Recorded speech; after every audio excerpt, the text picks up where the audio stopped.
They said, "Stay in the lounge, Grandma. We'll come back for you after check-in." I nodded.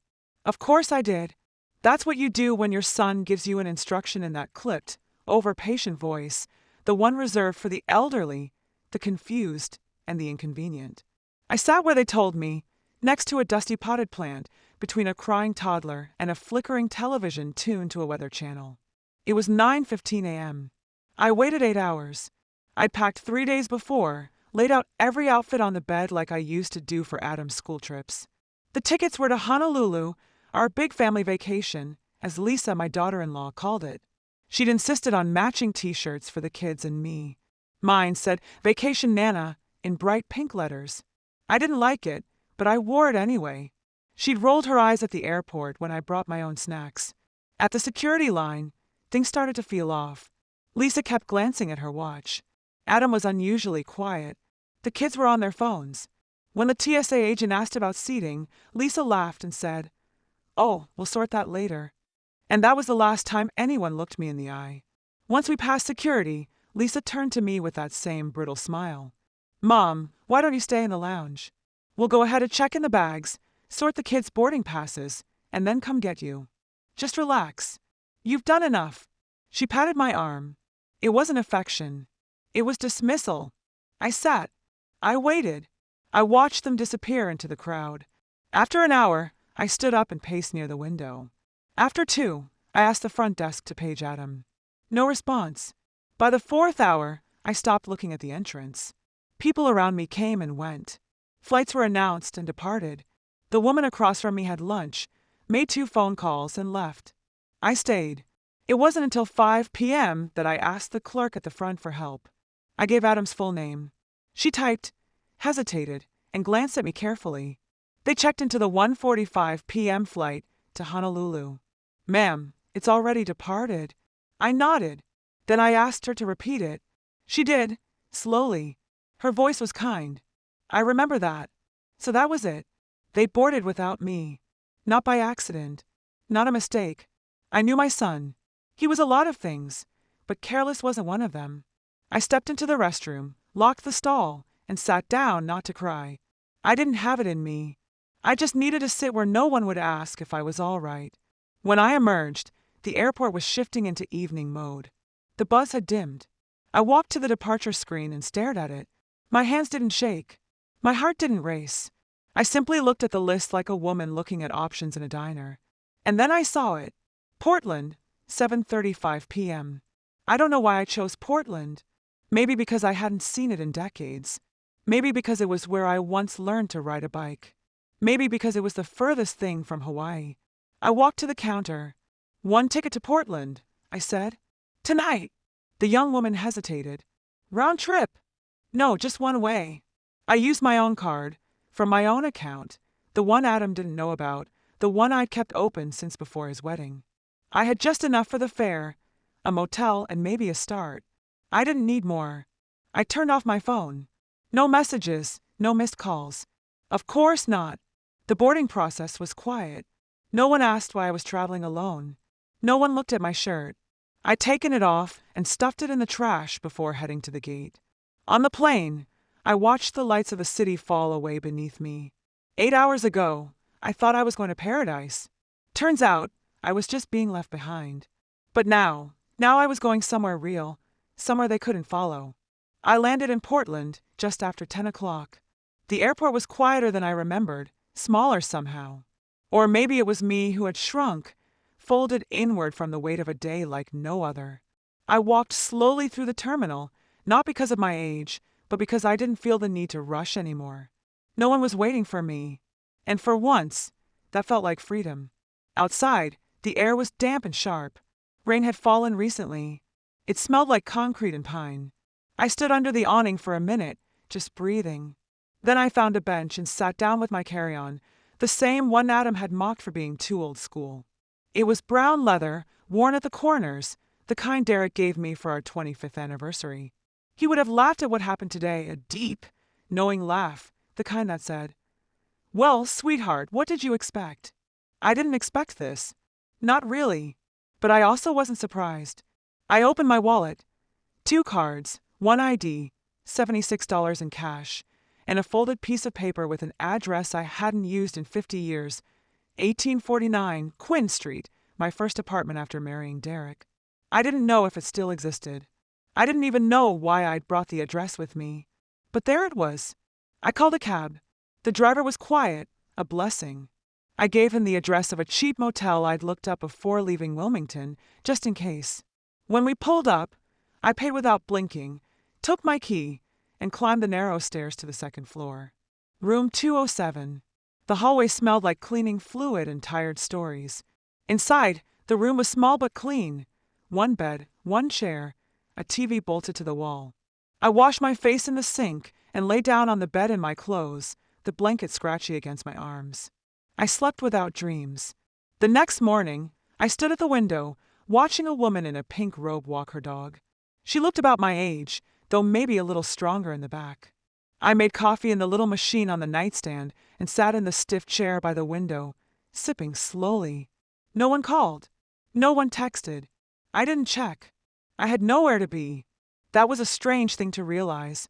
For decades, my time belonged to others, to Adam, to Derek, to the grandchildren, even to the PTA meetings I stopped going to 20 years ago. But now my time was mine again. At 9, I left the motel and walked into the neighborhood. My legs ached. My hip was murmuring. But I kept going. I stopped at a corner bakery and bought a scone. The woman behind the counter smiled when I handed over exact change. "You're not from around here, are you?" she asked. "I used to be a long time ago." "Well," she said, "welcome back." I didn't know if I was back. I wasn't even sure I belonged anywhere, but the words felt warm.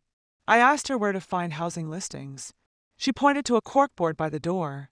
I scanned the notes: dog walking, used bike for sale, music lessons, room for rent. That one caught my eye. For a quiet lady. Private room, shared kitchen, house safe, near bus. No nonsense, no drama. $400 per month. Call Joyce. It was written in blocky, no-nonsense handwriting, like someone who meant what she said. I took a photo of the number. By noon, I'd walked 2 more blocks and found a park bench in the sun. I called. The voice that answered was raspy, skeptical. "Yes. I'm calling about the room for rent," I said. Long pause. "How old are you?" 77. "Are you clean?" "Yes." "No boyfriends, right?" I chuckled. "Not in a long time." "Well," she said, "come by at 4, 2185 East Stafford. Bring cash for the first week." Then she hung up. I wrote the address on a napkin. By 4, I stood in front of a faded blue house with a peeling porch and a wind chime that sounded like someone tapping spoons together. Joyce opened the door with a cigarette in one hand and a cat curled around her ankles. "You're the old lady?" she asked. "I suppose I am." She stepped aside. "Come in then. Let's see if we can tolerate each other." Joyce's house smelled like lavender and fried onions, not unpleasant, just lived in, like a woman who cooked real meals and didn't fuss over the occasional grease stain. She led me through a narrow hallway stacked with books and magazines into a small sitting room where the television was on mute. A crocheted blanket lay folded on the arm of the sofa. "The room's upstairs," she said, gesturing with her cigarette. I followed her up the creaky stairs, one hand on the banister. The hallway at the top was darker, the paint slightly chipped. She opened the door to a room at the end. "This is it." It was small, a twin bed, a nightstand, a dresser that had seen better decades. But the window was wide, and the afternoon sun poured in like it knew something good had finally found me. There was even a little desk with a worn chair. "It's fine," I said. "How much again?" $400 a month, but I take weekly. $100 a week. Cash. No checks, no credit, no sob stories. She looked me over. "You don't seem like the sob story type." "No," I said. "Not anymore." She nodded like that was the right answer. Kitchens shared. Bathrooms down the hall. No guests without warning. "I like quiet. You cause trouble, you're out." "We clear." "Crystal." She handed me a key. "You can stay tonight if you've got the first week's rent." I handed her $5.20 from the envelope I'd tucked into my inner coat pocket. She folded the bills without counting. "You hungry?" I could eat. Joyce made grilled cheese sandwiches and poured tomato soup from a saucepan. We ate at the small kitchen table under a yellowed ceiling fan. She didn't ask questions, which was a relief. People always ask too soon, before you're ready to say it out loud. She only said, "I hate eating alone," and I understood that well enough. After dinner, I unpacked in the small room. I'd only brought 3 changes of clothes, a toothbrush, my medications, and an old paperback novel I never finished. I laid everything out carefully in the dresser, folding each item like it mattered. Maybe it did. That night, I lay in the narrow bed, listening to the sounds of a house not mine, the ticking of a wall clock, the groan of floorboards, the distant sound of Joyce talking softly to the cat. No one called. No one texted. I didn't turn the phone on. In the morning, I made coffee before Joyce was up. The kitchen felt more familiar than my own back home. Maybe because it didn't belong to people who only remembered me when they needed something. By the 3rd day, I started walking the neighborhood. 2 blocks down, there was a small corner cafe with a chalkboard sign out front. Help wanted. Morning shift. Apply inside. I stood there for a moment. I hadn't worked in 15 years, but I was no stranger to early hours and coffee pots. Inside, the place was simple. 3 booths, a counter, a few bar stools with cracked red cushions. A young woman in an apron was wiping the counter. "You hiring?" I asked. She looked up, surprised. "You want to apply?" "Yes." She called to the back. A stocky woman with her hair in a messy bun emerged. Her name tag read Heather. "You have experience?" she asked. "I've raised 3 kids and run a household for 50 years. I can make coffee, carry plates, and I don't call in sick." She stared at me for a beat, then shrugged. "Trial shift tomorrow, 6 to 11. You make it through that, we'll talk." That night, I ironed the only blouse I had that still held a crease. I went to bed early and stared at the ceiling for a long time. It had been less than a week since the airport, less than a week since I'd been left behind like forgotten luggage. But something had shifted. I wasn't waiting anymore. Now I was walking, working, beginning. No one needed to know. Not yet. This life, this quiet, new, unexpected life, was mine. The cafe smelled like burnt toast and old hope. I arrived at 5:45, 15 minutes early. The front door was still locked. A man with thick glasses and a flour-stained apron opened it for me without a word. He grunted something that might have been "good morning" and returned to the kitchen. Heather arrived 10 minutes later, holding a travel mug and a set of keys on a rainbow lanyard. She unlocked the register and handed me an apron without ceremony. "Keep your hair tied back. No perfume. Refill cups without waiting to be asked. And if someone leaves less than $1 tip, that's on you, not them." I nodded. She looked at me for a moment, then softened just a little. "You nervous?" "No," I said. "I'm 77. I've buried a husband, raised a son who forgot my birthday 3 years in a row, and survived 5 colonoscopies. This is just coffee." Heather snorted. "Fair enough." By 7, the first wave of regulars came in. Contractors, early risers, nurses fresh off the night shift. I moved slow but steady. I remembered orders, poured coffee with a steady hand, smiled without overdoing it. By 9, I found a rhythm. "Where'd they dig you up?" one of the men asked, smiling kindly. "Same place they find everything worth keeping," I said. "The back shelf under a blanket." He laughed and left a $5 tip. Heather watched. She didn't say much, just nodded once after the breakfast rush died down and handed me a clean towel to wipe down the counters. We finished at 11 o'clock. She poured herself another cup of coffee, then pointed to the stool next to her at the counter. "Sit," she said. I did. "You did fine. Just fine. You'll get better." She sipped. "You're hired. It's minimum wage plus tips, no health insurance, but you work steady. I'll give you all the weekday mornings." "That enough for you?" "It's more than enough." We sat in silence a moment. "You got kids?" she asked. I did. She glanced sideways at me, waiting. "They're traveling," I said simply. She nodded. "They always are." I walked back to Joyce's with sore feet and a strange sense of lightness. She was in the garden, pulling weeds in a faded shirt that said, "Don't talk to me before coffee." "You get the job," she called out without looking up. I did. "Told you they need people who show up." That night, we ate frozen pot pies and watched the news with the sound off. The cat, whose name I'd learned was Franklin, curled up between us. "You staying long?" Joyce asked during a commercial. "I don't know. You can, as long as you pay rent and don't hog the remote." "I don't even like the remote," I said. She smiled and passed me the last cookie. Later, I sat on the edge of my bed, holding my phone. I hadn't turned it on in days. I thought about checking the messages, seeing if Adam had noticed yet. I didn't. Instead, I pulled out the old paperback I brought with me and began at the first page. The light from the desk lamp was soft and warm against the walls. Outside, rain tapped gently against the glass. Inside, I wasn't someone's leftover. I wasn't a burden or a favor or an afterthought. I was a woman with a room, a job, a plate of food, and a quiet chair of my own. It was enough. The first paycheck was small, $74.26 after taxes. Heather handed it to me in a thin envelope at the end of my Friday shift. "Cash it or frame it," she said. I smiled and slipped it into my coat pocket. I wasn't used to carrying money that was purely mine. 4 years. Everything I had went to someone else. Groceries for Adam's family, birthday gifts that never got a thank you, co-pays for appointments no one bothered to drive me to. But this was different. I'd earned this standing on my own 2 feet, apron tight, hand steady. I walked to the bank on 3rd and cashed the check. The young teller looked at me like she wasn't sure I understood what I was doing. "I'd like 10s and 5s, please," I said. "One's for the rest."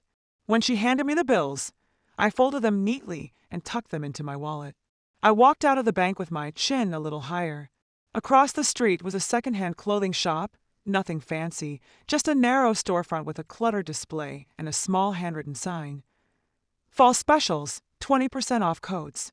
I stepped inside. The bell on the door tinkled softly. A girl, barely out of high school, looked up from behind the counter and gave me a genuine smile. "Looking for something in particular?" she asked. "Yes," I said. "Something that makes me feel like myself again." She didn't laugh, just nodded and started showing me the racks. I chose a navy wool coat with a subtle herringbone pattern and deep pockets. It wasn't new, but it was warm and solid and well-made. I tried it on. It fit like it had been waiting for me. When I paid in cash, the girl wrapped it in tissue as if it were a gift. "You look sharp," she said. "Thank you," I replied. "I feel sharp." That night, I walked home in that coat. It was just cold enough to justify it. Joyce was on the porch with Franklin, sipping wine from a coffee mug. "Where you been?" she asked. "Bought a coat." She whistled. "Look at you, classy lady. Only on Fridays." We went inside and split a can of chili. The heater buzzed like it was clearing its throat. The floor creaked under Joyce's heavy slippers. It was noisy in the way old houses are, a kind of comforting noise, like a body you've lived in long enough to recognize by sound. Later, I stood in front of the mirror in my little room. I turned left, then right, ran my hand along the fabric of the coat. It wasn't just clothing. It was proof. I was still here, still standing, still capable of choosing something for myself. For once, no one else had a say. The phone was still off. I hadn't turned it on since I landed. I didn't miss it.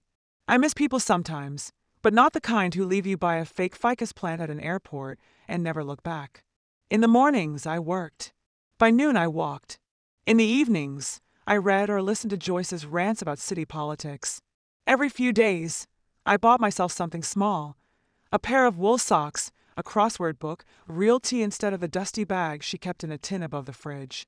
I was beginning to understand that there was a life here. Not a grand one, but a good one, and it belonged to me. By the second week, the ache in my feet began to fade. My hands remembered how to carry plates without spilling. I could clear a 4-top in under 2 minutes. Heather still didn't say much, but one morning she brought me a cinnamon roll wrapped in foil. "Too many," she muttered, sliding it across the counter. "Take one." That was her way of saying I belonged. I settled into a rhythm. Monday to Friday, I worked mornings. Saturday, I took long walks through unfamiliar neighborhoods. On Sunday, I let myself rest. Joyce didn't hover. She didn't ask where I was going or why I was late. She just grunted when I came in and poured me a glass of something from a box. One evening, she came home with a stack of mail. "Something for you," she said, tossing an envelope onto the table. It had no return address, just my name in a familiar looping script. I stared at it for a moment before opening it. Inside was a single sheet of lined paper. "Grandma," it read, "where are you?" I didn't need to see the name. I knew the handwriting. Kieran, my oldest grandchild, the only one who used to visit without being asked, the only one who once spent an afternoon building a birdhouse with me, then painted it bright red and said, "This will be the coolest place in the whole yard." The letter was short, just a few lines. "Dad and Lisa are freaking out. They said you disappeared. No one's heard from you. I've been checking every day. I miss you. Please let me know you're okay." There was a phone number scribbled at the bottom. His, a new one. I sat with the letter in my lap, reading it twice. Then I folded it carefully and tucked it into the drawer of my nightstand. I didn't call. Not yet. But something inside me softened.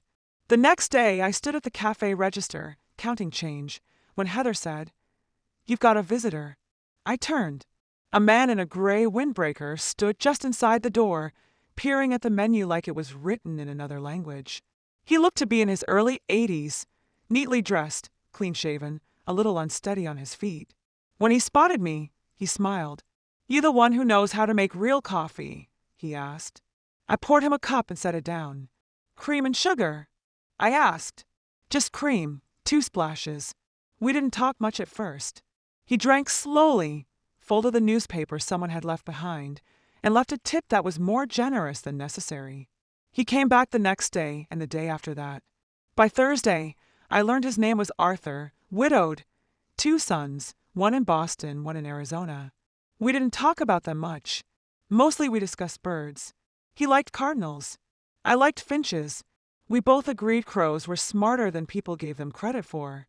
On Friday, he brought in a picture of his wife. "Married 46 years, he said. "She made better coffee than this, but you come close." I smiled and refilled his cup. Later that evening, I stood by the window in my room, watching the wind stir the leaves outside. I thought of Arthur's hands wrapped around the mug, Kieran's letter, the navy coat hanging on the back of my door. There were still gaps in this new life, still quiet aches in the middle of the night. But something was taking shape, not a return to what I'd lost, but a turning towards something I hadn't known I could find. It wasn't forgiveness. It was freedom. The phone stayed off. I kept it in the bottom drawer of my nightstand, wrapped in a clean handkerchief, like something sacred or dangerous. And I wasn't yet sure which. Joyce didn't ask. She wasn't the type. But one evening, while we shelled peas in the kitchen, she said, "You hiding or healing?" I looked up from the colander. "Both," I said. She nodded once and went back to the peas. It had been 3 weeks. 3 weeks since the airport, since the lounge chair with the broken armrest, since the cheap plastic water bottle Adam pressed into my hand before disappearing. Not a single call had come through. Not one attempt that I'd seen to find me except Kieran. Every now and then I opened his letter. The creases were softening from use. His handwriting reminded me of his mother, the same long loops on the Y's, the same nervous tilt to the right. But I still didn't call. It wasn't punishment. I wasn't cruel. I just wasn't ready to open the door they'd closed without blinking. It takes longer to walk back from silence than it does to fall into it. At the cafe, Heather didn't say much, but she started saving me the crossword page from the morning paper. "You look like the kind of person who finishes what they start," she said. Arthur came every day now, always at 9:10, always in that same gray jacket. He didn't flirt, not exactly, but he lingered a little longer with each visit, told more stories, asked more questions, the kind of questions that aren't nosy, just curious. One morning, he asked, "How come a woman like you is working the breakfast shift in a place like this?" I looked at him over the rim of the coffee pot. "Because someone left me at an airport lounge like a bag they didn't want to carry anymore." He blinked. "I'm sorry," he said, and meant it. "Don't be. I got on a better flight." That earned a soft laugh. He reached for his cup, then paused. "You ever think of calling them?" "Every day," I said. "And every day I don't." He didn't press, just nodded and drank his coffee. When I got home that afternoon, Joyce was in the backyard, spreading mulch. "Get any news?" she asked without looking up. "No," I said. And then, maybe because I needed to hear it out loud, I added, "But I think they know I'm gone now." That night, I turned the phone on. It buzzed like a dying insect. 32 missed calls, 18 messages. The oldest was from Lisa, a frantic voice message from the day of their flight. Martha, we thought you were in the bathroom. Please call us. We're boarding. A lie. The rest were more of the same. Adam's voice, curt and tight. Where are you, Mom? Another. This isn't funny. Then, finally. Fine, do what you want. I didn't respond. I wasn't ready. But I saved Kieran's number. That much I could do. The next day, he called. I stared at the screen, watched his name blink, and for the first time I answered. Grandma. His voice cracked like he wasn't sure if I'd speak. I'm here, darling. A long pause. Then, you're okay. I'm better than okay. Where are you? Somewhere quiet. Somewhere I chose. He didn't beg. He didn't guilt me. He just said, I'm glad you're safe. I miss you. I miss you too. That was enough for now.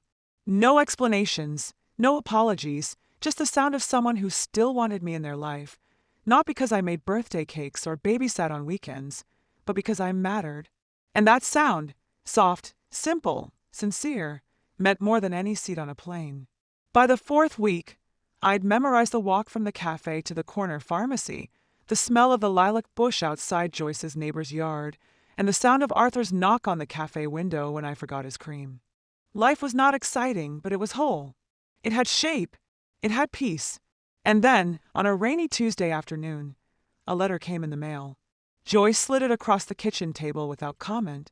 The return address was Wilmington, my old home. The handwriting was familiar in the way a bruise is familiar, something you recognize by the ache it leaves behind. Adam. The envelope was thick. Inside, 6 pages of neat, angry script.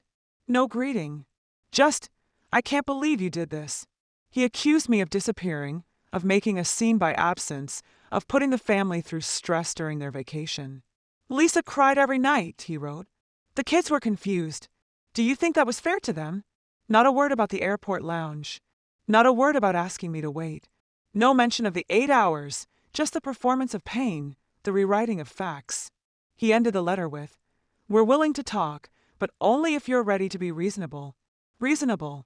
As if decades of babysitting, cooking, paying their bills, and being told where to sit and when to be quiet had been unreasonable, as if disappearing was a tantrum, not a choice. I folded the letter and slid it back into the envelope. Joyce didn't ask what it said. She only passed me a plate of toast and nodded toward the window. Storm's coming, she said. It was. The next morning, Kieran called again. I heard Dad wrote to you. He did. You going to respond? I was quiet for a moment, then. No, not yet. Maybe not at all. Kieran didn't argue. I get it. He told me he'd started a job at a bookstore, part-time, low pay. But I like it, he said. Books don't yell at you. We laughed, easy and warm. You sound different, he said at the end of the call. Different how? Lighter. That night, I took the letter from Adam, lit a match, and fed it to the kitchen sink, flame by flame. Joyce didn't flinch. I would have used the fire pit, she said. More satisfying. At the cafe the next morning, Heather pulled me aside. You want an extra shift this weekend? Saturday brunch is hell. I said yes before thinking.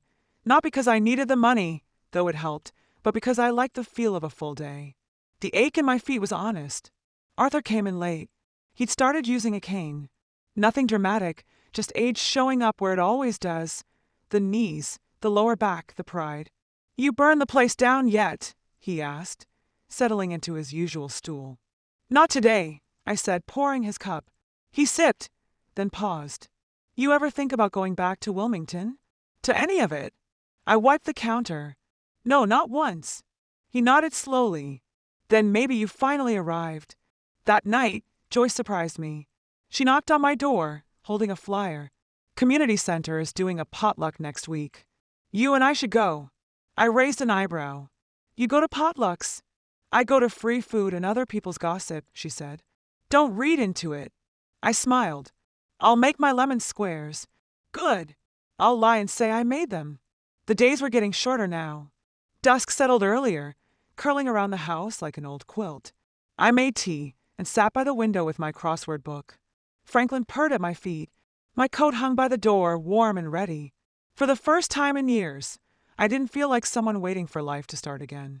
It had already started, quietly, without permission, and it was mine. Saturday brunch at the cafe was chaos. By 8 a.m., the line was out the door. The coffee urn was groaning, and the pancake griddle hissed like it had something to prove.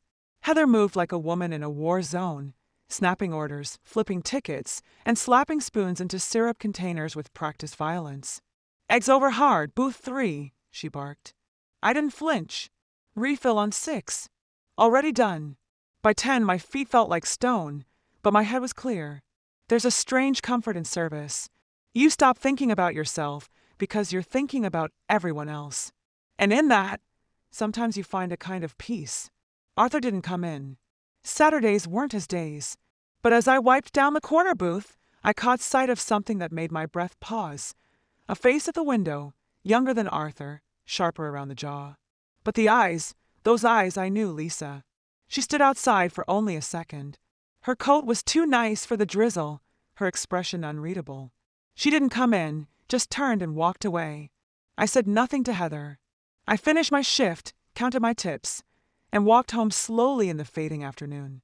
The sidewalks shimmered with leftover rain. My coat held the warmth of movement. My hands didn't tremble. At the house, Joyce was out. A note on the fridge said, "Library talk on bees. Back at 7. Don't wait on dinner unless you're cooking." I made soup anyway. That night, I turned the phone back on. 3 new voicemails. The first, from Lisa. "We saw someone who looked like you. Please call us. Adam's worried."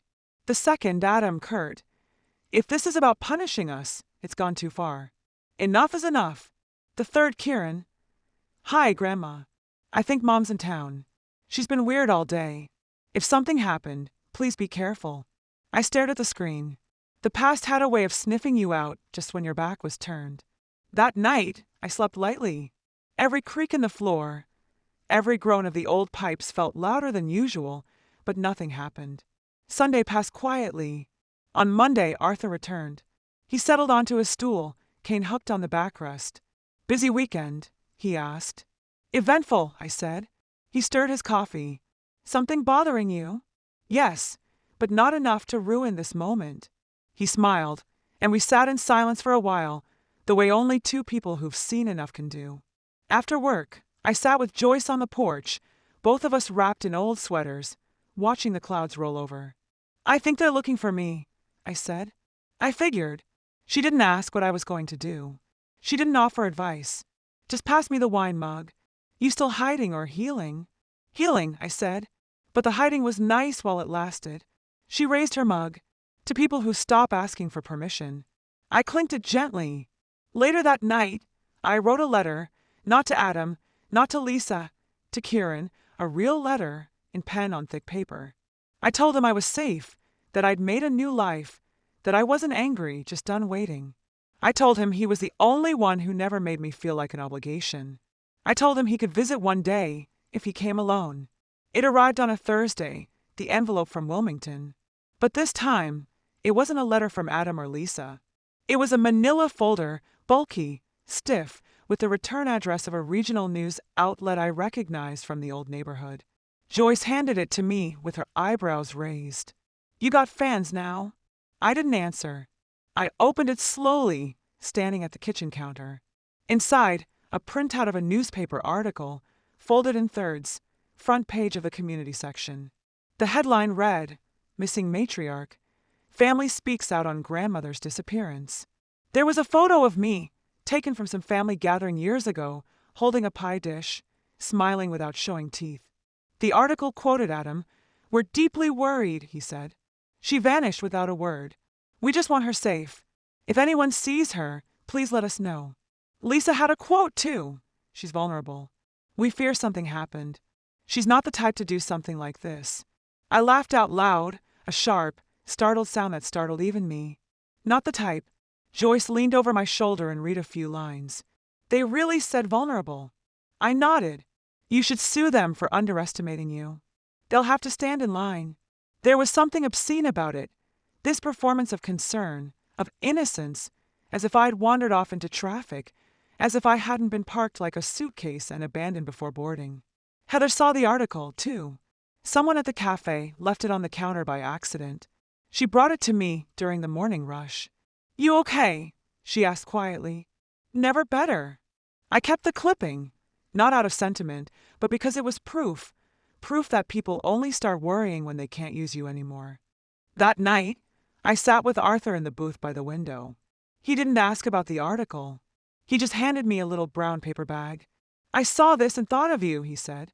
Inside, a tiny hand-painted magnet shaped like a birdhouse. "It's silly," he added quickly. "I just remembered something you said." I smiled. "It's not silly. It's perfect." When I got home, I stuck it to the fridge with the same hand that had carried Adam's lunch to school 100 times, the same hand that had paid his rent more than once, the same hand that would not ever again reach out for more abuse. I didn't tell Joyce about the magnet. Some things you keep for yourself. Instead, I told her I'd like to bake something for the potluck after all. "Lemon squares?" she asked. "No," I said. "Something better." The next day, I pulled out my old recipe box, the one I'd saved even when I sold nearly everything else. I found the card written in Derek's handwriting, back from our first Thanksgiving together. Martha's sweet potato cake, good enough to make people behave. I baked, too. The house filled with cinnamon and memory. Joyce danced in the kitchen in thick socks. Franklin meowed like he'd been promised a slice. When we brought the cakes to the community center, a woman at the door said, "What's that smell?" "It's divine. New life," Joyce said before I could answer. We both laughed, and I didn't feel small. I felt real rooted ready. And somewhere, probably, Adam and Lisa were wondering how they'd lost control of the woman they never really saw. Let them wonder. The community potluck was held in the basement of a church that smelled faintly of old hymnals and pine.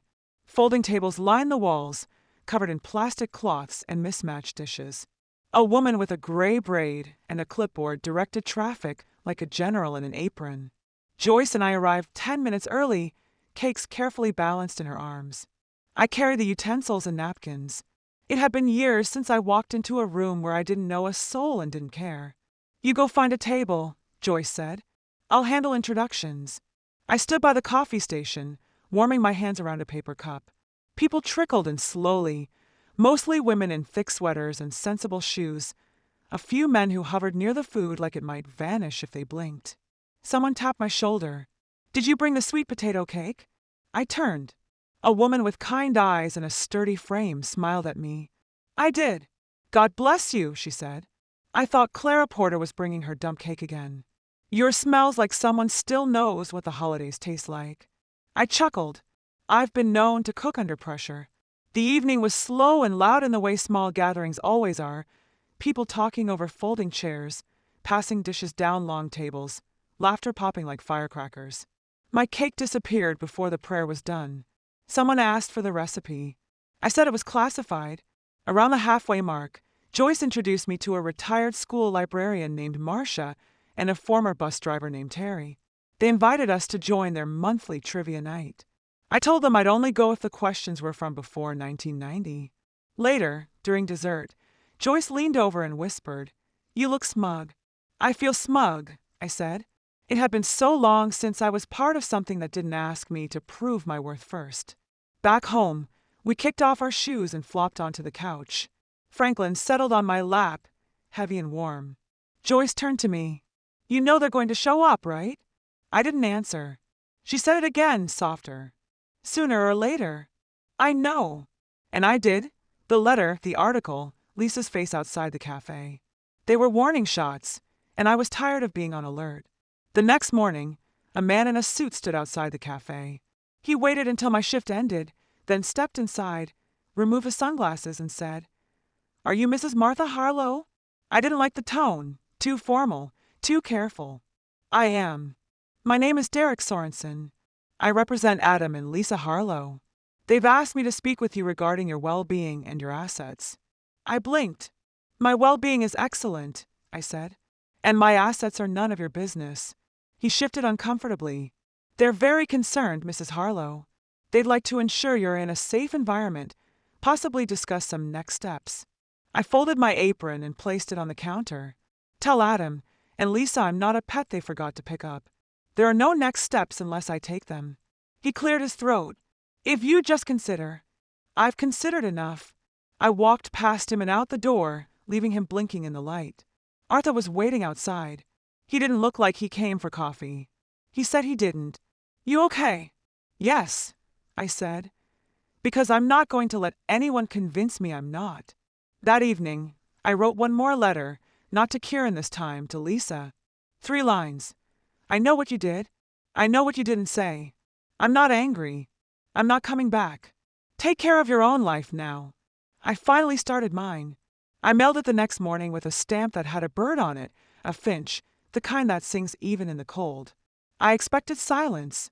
Or maybe, eventually, another letter from Adam full of veiled demands dressed up as concern. What I didn't expect was Lisa in person. She showed up on a gray Thursday afternoon. Heather spotted her first, a woman in a tailored coat, standing stiffly by the pastry display, pretending to read the chalkboard menu. She looked out of place, polished, waiting. I didn't go to her. I finished refilling the sugar caddies, wiped the counter, and let her sweat.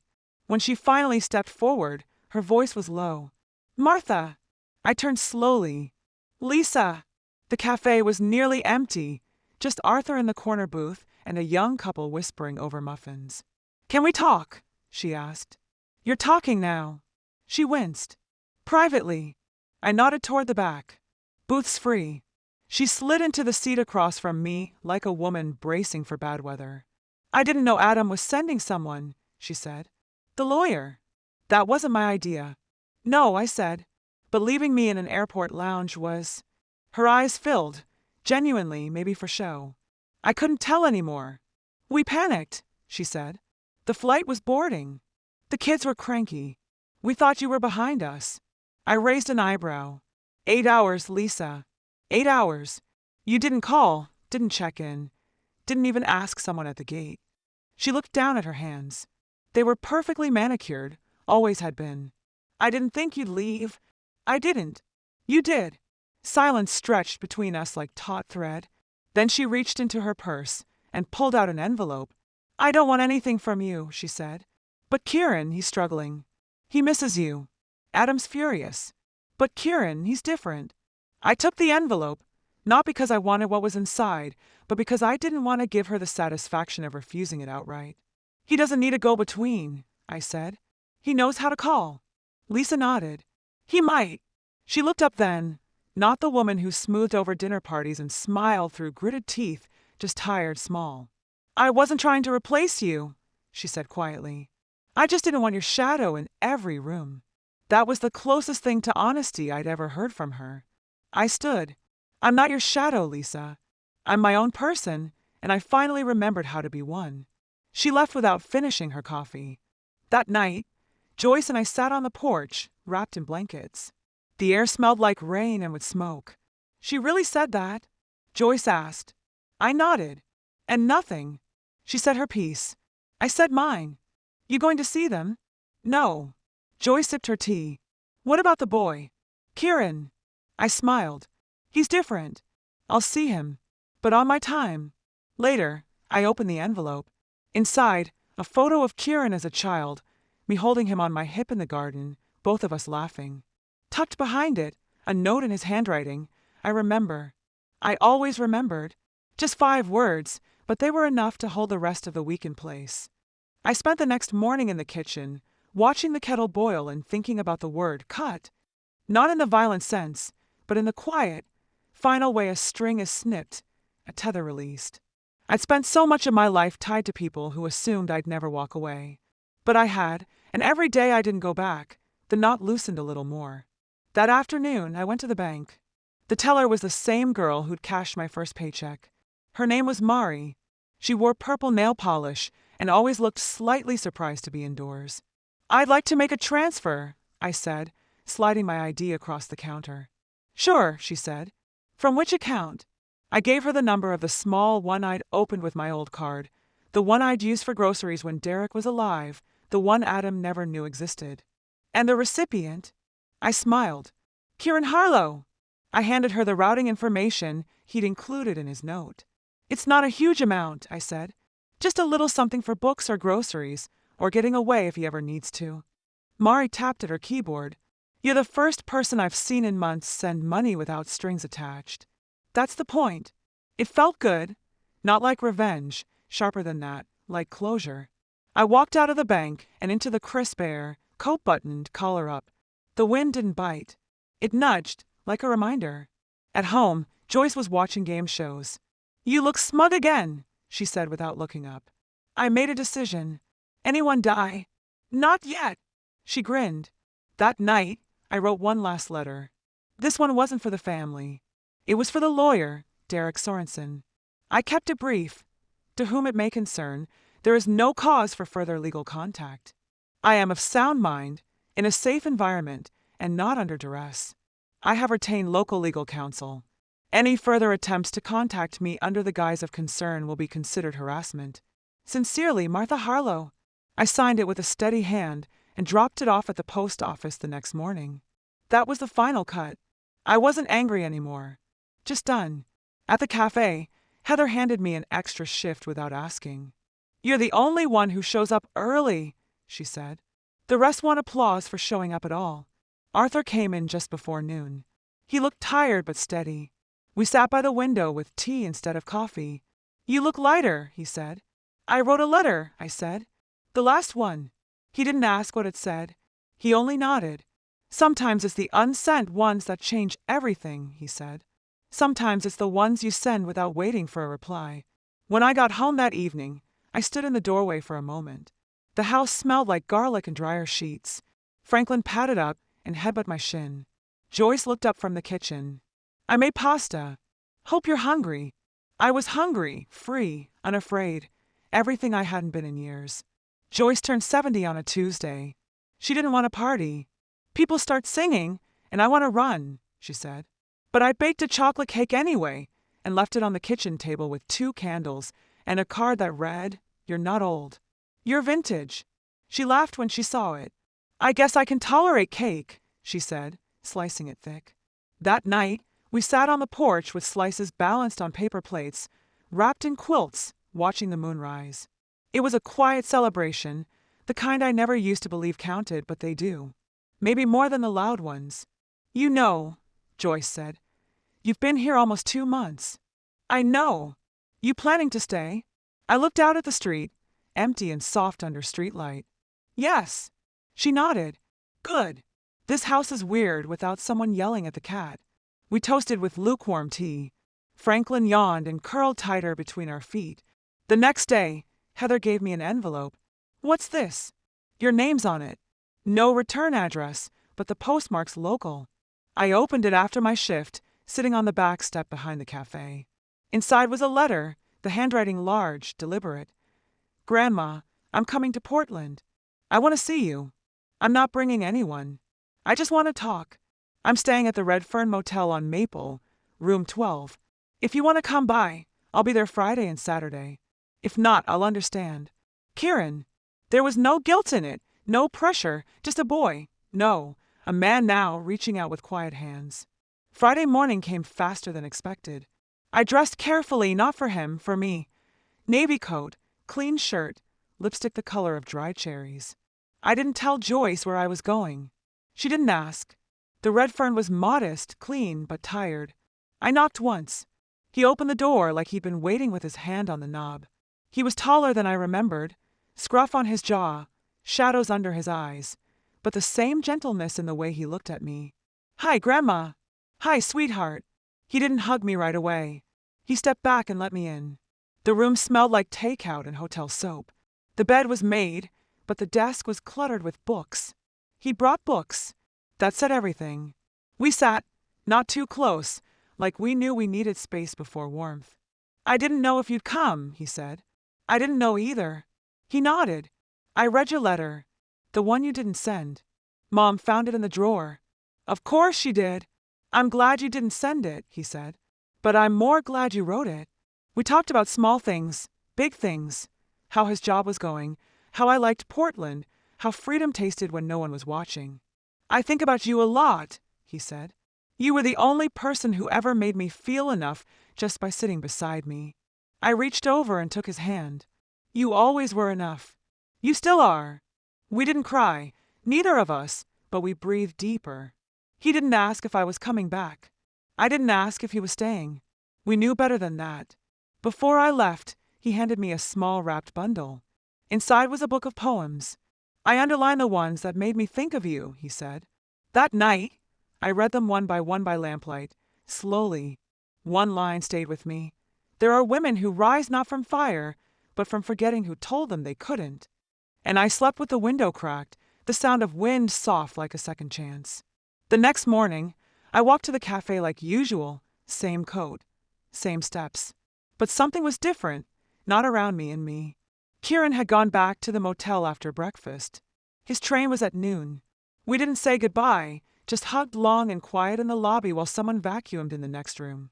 He held on the way boys do when they're not sure they're still allowed. Be good to yourself, I whispered. You too, he said. Finally, at the cafe, Heather handed me a new apron. Found this in a clearance bin. Thought of you. It was deep green with stitched lettering. Not your grandma's kitchen. I laughed loud and full. Arthur looked up from his booth and raised his mug like a salute. After my shift, I walked home slowly. The sky was overcast, the air soft. Franklin greeted me at the door, already grumpy. I was late for his 2 p.m. stretch in Yowl. Joyce was in the kitchen with a pot of something fragrant on the stove. You look smug again, she said. New apron. I approve. We ate in the quiet way people do when they've said everything already, no need to fill the space. Just presence, just ease. That night, I sat on the porch with a pen and a blank card. I wrote, Dear me, you waited so long for someone to save you. You forgot you were always the one holding the key. You didn't lose them. They let go. And you finally let go back. And look at the life that opened. Well done. Love me. I taped it to the inside of my dresser drawer, behind the old recipe cards, just in case I ever forget again. So that's my story. I wasn't abandoned. I was released. And I didn't rebuild my life. I built something new.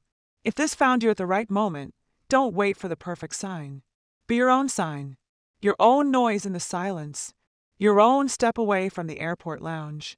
And when you do, come back and tell me. I'll be here. And if this story moved you, share it. Leave a comment. Let someone know it's never too late to choose yourself.